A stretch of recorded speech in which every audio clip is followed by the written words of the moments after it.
Hey guys, it's Eddie and today I am back with yet another review for you all. Hence, I didn't say movie review because today's review is a little bit different. All in all, as you guys know, me reviewing things on here is just a hobby.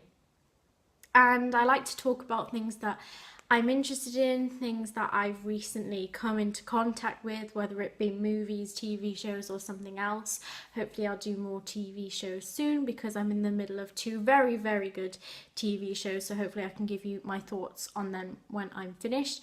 But today's review is going to be about a book. I did review Harry Potter and the Cursed Child last summer, so back to the book reviewing, I guess, this time.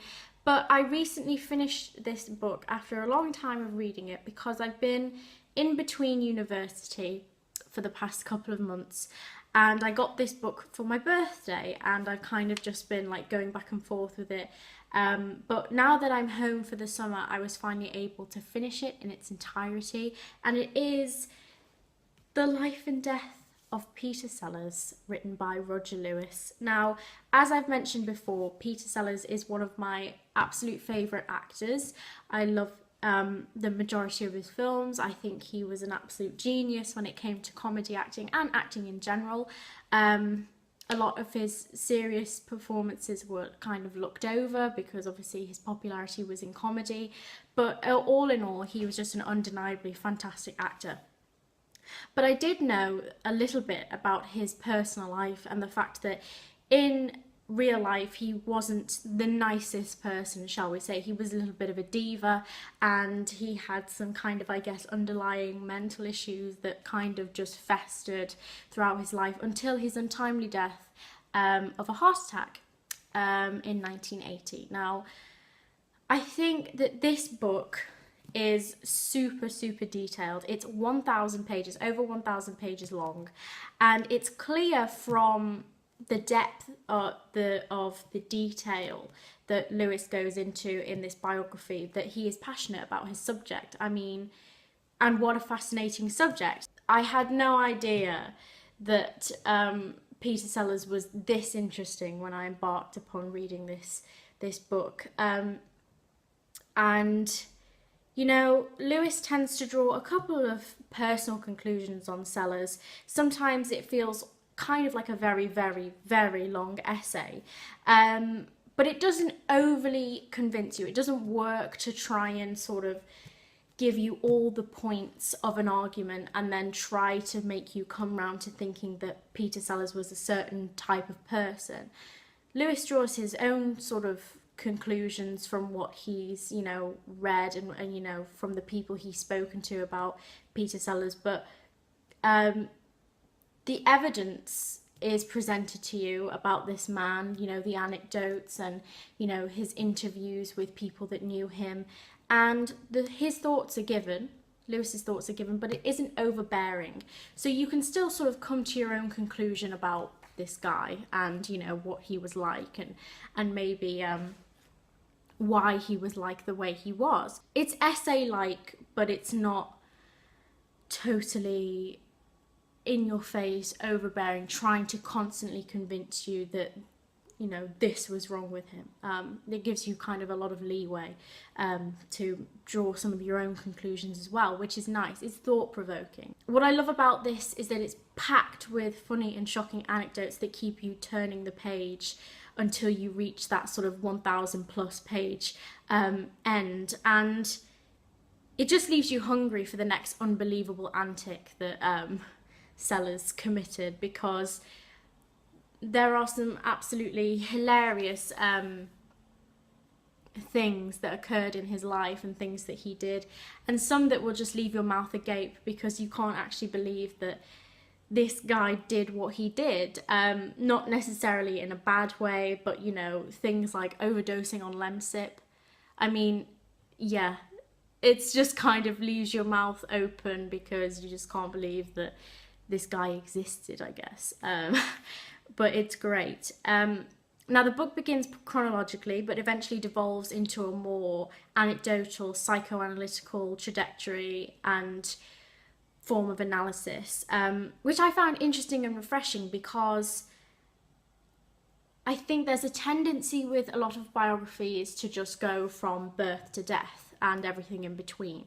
But the fact that this book and this biography jumped from the one and extravagant episode to the next really sort of made for page turning material, and it was certainly helped by the fascinating subject matter. But Lewis's writing is also really gripping and really fervent and bursting with matter-of-fact quips. You know, he treats his subject matter in a really sort of blunt way, but he also has a really interesting flow to his writing, and it's so detailed. And I think obviously you need a subject matter that's interesting to help you make for that page-turning material, but Lewis's writing is undeniably gripping as well, and I think even with a boring subject he probably would have been able to make it interesting.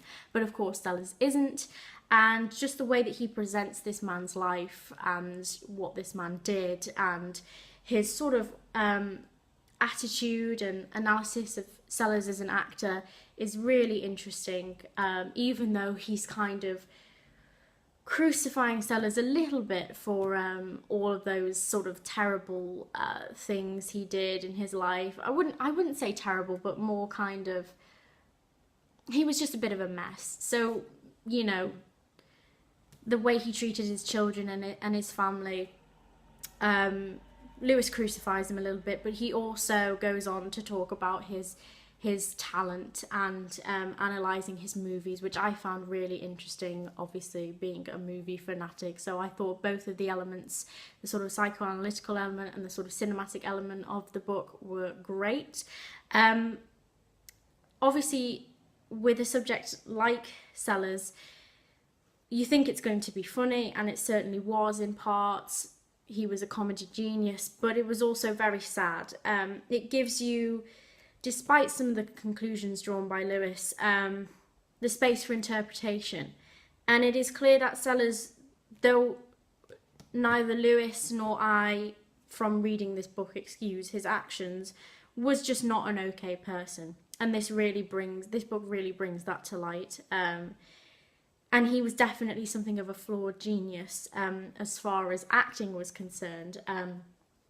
It's a real shame that he was kind of so self-destructive, as Lewis presents him in this book very convincingly, because he was such a talented actor, probably one of the most talented in recent history, I guess, or I would say. So yeah, it is a little bit sad, but it's really eye-opening. I think I'm glad that this is the book that I chose to read about Peter Sellers, because it's so detailed and it's so just eye-opening and interesting, and it illuminates this character of a man that you know, is kind of skirted over, I feel, in modern sort of cinema. I don't feel like we talk about Peter Sellers a lot, even though his films and his acting was clearly fantastic, and that is something that Lewis does not deny in this book. So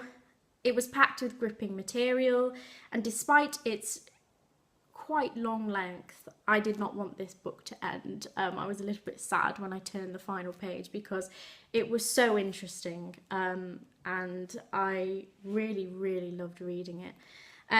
The only sort of grudge I hold with this book is that Lewis makes rather scathing comments on other actors, and it's used in conjunction with really wistful imposition of putting Sellers in roles that were filled by others after he died, which I found kind of jarring and unnecessary. For example, Lewis says, oh, you know, wouldn't it have been great if Sellers had played the Joker instead of Jack Nicholson, or Hook instead of Dustin Hoffman? And I just kind of thought that was a little bit unnecessary, because you're talking about a man's life, and these roles were up for grabs 9-10 years after Sellers died. I thought that was just a little bit pointless and just too much wishful thinking that was unnecessary in talking about Sellers and his life. I just thought that was like too much of Lewis's opinion, and you know, that's totally fine, but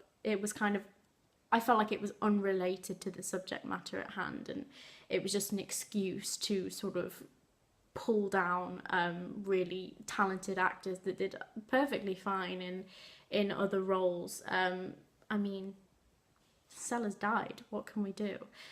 We can't sort of think about all the amazing things he could have gone on to do, or we'd be just upsetting ourselves. So I kind of thought that that was just a little bit unnecessary, but that was kind of my only issue with this book. Other than that, I absolutely loved it. If anybody else is a fan of Peter Sellers, I urge you to read this book, despite the fact that it might give you a slight shock when you read it, if you're not sort of acquainted with the kind of man Sellers was. Nevertheless, it really gives you a fascinating insight into, as I said, a kind of flawed genius. And it's absolutely gripping from the first page to the last. And yeah, I would just absolutely recommend this book if you're interested in reading about Sellers. I know that I'll probably return to it at some point because it was just so interesting, and it's a book I definitely cherish now. But yeah, I just wanted to get on camera and talk about this book because I thought, you know, for anyone out there who is sort of interested in him as an actor, that you might want to delve into this book as I did, and I thought I might want to share that with anyone who is interested. So yeah, that is just my little take on the life and death of Peter Sellers. I know there was a film version of this book starring Geoffrey Rush, and honestly, Geoffrey Rush is a fantastic actor. I'm sure he does a fantastic performance as Peter Sellers. I'm not sure if I would watch it. If someone wants me to watch it and I'll review it for you guys, I will. I'm just not sure how I feel about having read the book, seeing it translated on screen, because it's such a sort of personal analysis. I don't know if that would be totally comfortable. I'm not sure. But if someone wants me to watch it, I'll give it a go.